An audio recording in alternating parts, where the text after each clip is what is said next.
हुशार नाही समजत होते.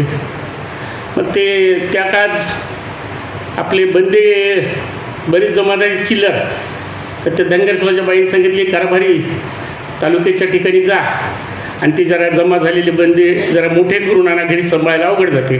पण हे बघा म्हणले जाताना तुम्ही भोळे आहेत, रस्त्यात चोरं वगैरे येत असतात, हा दिवस मावळला तुम्ही काय येऊ नका म्हणले, तिथंच थांबा.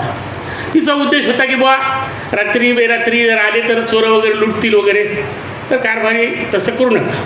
आता हा शब्दाला जागणारा मनुष्य, इमानदार मनुष्य, बायकोची गोष्ट पक्क लक्षात ठेवली. बाजारात त्यांनी ते चिल्लरचे बंदे केले, कसणीला बांधले, तेवढ्यात त्याला सोनार भेटला. सोनार घाबरतो जरा, धनगर काय घाबरत नसतं, शौर्य असतं. मग ते दिवस माळवायची वेळ आली ती, तर सोनार म्हणला त्याला सोबती पाहिजे, म्हणला धनगर बुवा गावाकडे चालले, हो मला उद्या म्हणले. ते दोघं जण निघाले, 2 किलोमीटर आले, 2 किलोमीटर राहिलं, त्याला बायकोचं बोललेलं आठवलं, दिवस माळवला. दिवस मावळा तिथं थांबायचं, बायकोनं सांगितलं होतं. त्या सोनार म्हणला मला नाही जायचं म्हणला, बायकोनं मला सांगितलं दिवस मावळा तिथं थांबायचं. ते म्हणलं असं काऊन करायला पाहिजे, सोनार तर घाबरणारा. ते म्हणलं भाऊ जाऊ दे, तू जात नाही तर मी बी जात नाही, याला भीती वाट लागली ना. ते म्हणलं चल जरा बाजूला जाऊ झोपू. नाही नाही नाही, जिथं दिवस मावला तिथंच झोपायचं, म्हणजे रस्ता होता. ते म्हणलं थोडं तर बाजूला जाऊ. ते म्हणलं नाही. सोनाराला वाटलं हे काय ऐकत नाही, ते सोनार बाजूला गेला, हा रस्त्यातच झोपला. रात्री चोर चालले, त्याच्या पायाला पाय लागला. ते चोर म्हणते चोर दिसता, कारण बायकोनं सांगितलं रात्री चोर येतात.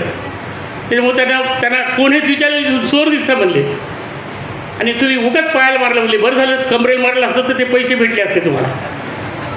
त्या चोरांनी घेतले पैसे. बरं जा म्हणले, मला लुटलं बाजूच्या सोनारा लुटू नका. म्हणजे आपण एवढे इमानदार आहेत, म्हणजे आपणही लुटून घेतो आणि दुसऱ्याला लुटतो, एवढी इमानदारी काय कामाची नाही. त्याच्यामुळं हा सुद्धा बदल आपल्याला करणं गरजेचं आहे. आणि म्हणून आपल्यामधल्या काही गोष्टी जोपर्यंत आपण बदलणार आहे. आत्ता आपण सांगितले की समाजाची परिस्थिती, येडे साहेबांनी सांगितली सामाजिक परिस्थिती वाईट आहे, राजकीय त्याच्यापेक्षा वाईट आहे, आर्थिक तर आत्ता यांनी गोळा केली म्हणून बरं आहे, नाहीतर 100 रुपये गोळा करून कार्यक्रम करावा लागतो. ते सगळे अधिकारी आहेत म्हणून जमलं, म्हणजे ती परिस्थिती बरी आहे. आणि औद्योगिकमध्ये तर 1-2 उद्योजक दिसतात मला.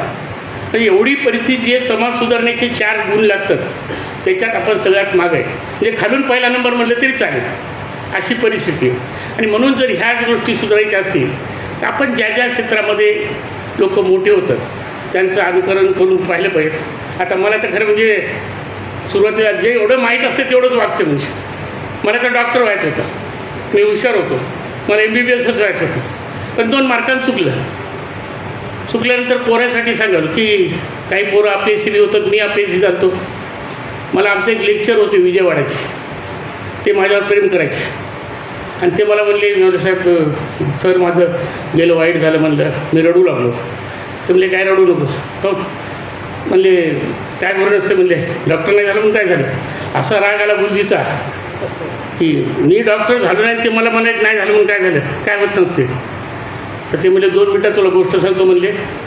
मला तो राग यायला, पण माझं प्रेम होतं सरावर. ते म्हणले एक राजा होता म्हणले, त्याच्याकडे एक प्रधान होता, आणि ते प्रधानाला ही सवय होती काही वाईट गोष्ट होऊ द्या, जे होते ते चांगल्यासाठी होते म्हणायचे. मग ते एकदा राजाची करंगाई तुटली, ते भस्कन म्हणून गेलं प्रधान, जाऊ द्या राजा जे होते ते सांगत. मूर्ख कुठला म्हणले, माझी करंगाई तुटली, तुला काय गेलं म्हणले, तुला काढतो म्हणले, मग कळत कसं जे होते चांगलं. मग खरंच राजाने त्याला काढलं. ते म्हणलं जे होते ते बऱ्यासाठी होते. तर राजा म्हणला मूर्ख दिसायले. मग ते प्रधान गेला, तर प्रधान नाही, राजाला तर शिकारीला जायचं होतं.